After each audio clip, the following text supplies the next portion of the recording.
weeks of murder-suicides. Last week in Southeast Portland, a man kills his girlfriend and their 4-year-old son before turning the gun on himself. Tuesday, a man walks into his wife's workplace in Tualatin, shoots and kills her, wounds 2 other people, then takes his own life. And yesterday, a family of 3 found dead inside their Bethany area home. A man kills his wife and his 9-year-old son and then commits suicide. Now, in the days following all that violence, many question whether anything could have been done to prevent it. Particularly when that violence carried over into the workplace. K2's Anita Kasey looked into possible warning signs and what you can watch for. Well, many times it's very difficult to predict what triggers an act of violence, but experts say there are often key indicators hinting there could be trouble.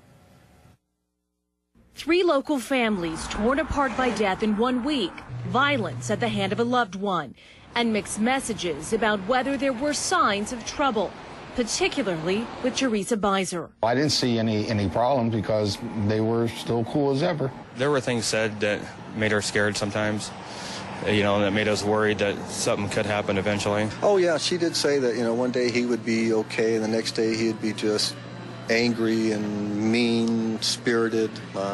She told me he bought 3 guns after he had moved out. Guns. Tualatin police say Robert Beiser used Tuesday to shoot and kill his estranged wife while she worked and injure 2 of her co-workers. 90% plus of the workplace violence shootings that the public sees in the media are preventable. John Posey is a local security management consultant and says domestic violence is the 2nd most common type of violence at work.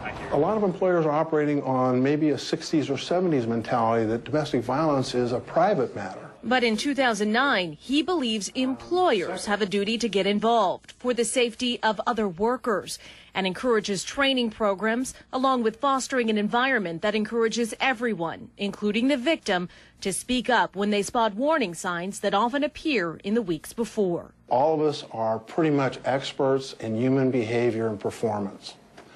And we do know, in fact, when our coworkers are not behaving, when they make statements that are troubling, when our own red flags go up, or when their performance or their appearance, we do see those things. Other warning signs could be a decline in personal appearance, more outbursts, even excessive phone calls where you can hear shouting through the receiver.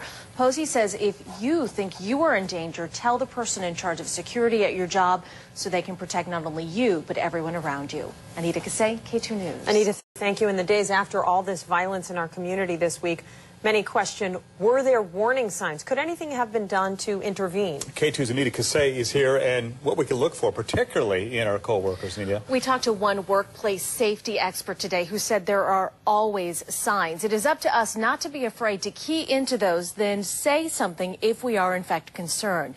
John Posey is a local security management consultant and says 90% of the violence at work that makes the news can be prevented. Many times, the person involved is afraid to speak up over fear of embarrassment or losing their job. And many of us don't really take the time to listen to our coworkers or use our instinct of observation.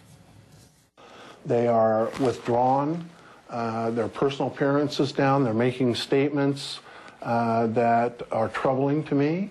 They're not responding well with their coworkers anymore. This is a change.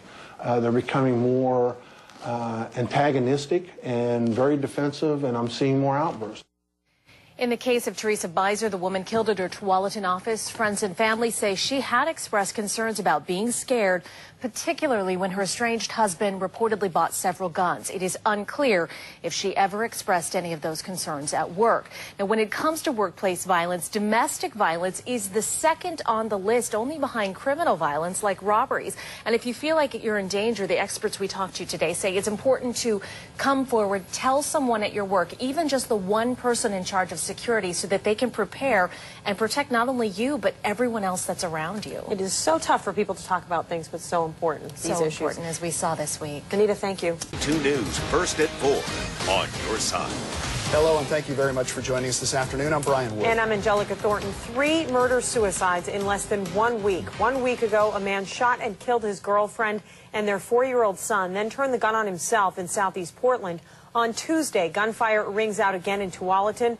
where an estranged husband killed his wife at work. And yesterday, another gruesome find. 3 family members dead in their Bethany area home. K2's terrible, and you know, it was just a Tuesday that we saw another horrible murder-suicide in our area, this one at work.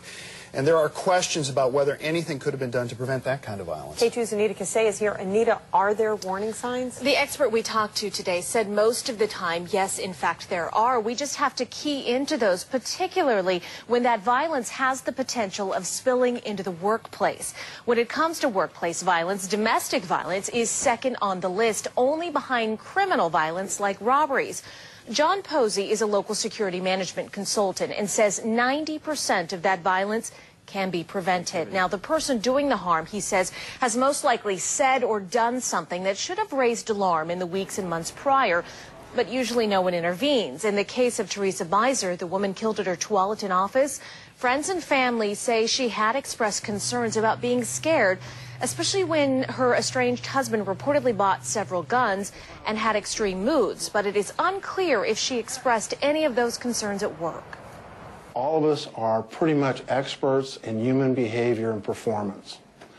And we do know, in fact, when our coworkers are not behaving, when they make statements that are troubling, when our own red flags go up, or when their performance or their appearance, we do see those things.